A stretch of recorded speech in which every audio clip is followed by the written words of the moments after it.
Breaking news share कर रहा हूं। Pakistan peoples party के चेयरमैन बिलावल भुट्टो ज़रदारी जो सिंधी सकाफ़ती दिहाड़े ते पैगाम जंहिंमें हुन जो चवणु आहे त सिंध समेत सॼी मुल्क जे अवाम खे सिंधी सकाफ़ती दिहाड़े जूं वाधायूं ॾियां थो।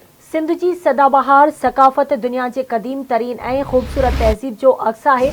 इहो चवणु आहे पीपी चेयरमैन बिलावल भुट्टो ज़रदारी जो। सिंधी सकाफ़त जो मर्कज़ मोहनजोदड़ो आहे।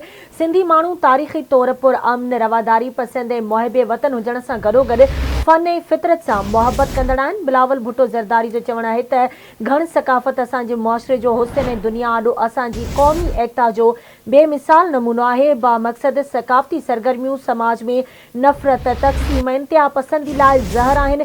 बिलावल भुट्टो ज़रदारी जो पंहिंजे पैगाम में चवणु आहे त सकाफ़ती सरगर्मियूं मुआशरे में रवादारी ऐं समाजी हम आहंगी खे हथी वठण लाइ अमृत खां घटि न आहिनि। पाकिस्तान पीपल्स पार्टी मुल्क जे समूरनि सकाफ़तुनि खे हिक जहिड़ी अहमियत ऐं दर्जो ॾियण में यकीन रखे थी। पंहिंजे क़ाबिल फ़ख्र क़दीम तहज़ीब ऐं ख़ूबसूरत सकाफ़त खे आलमी सतह ते उजागर करे दुनिया में पाकिस्तान जो मुस्बत चेहरो पेश करणु पाकिस्तान पीपल्स पार्टी जो मंशूर आहे।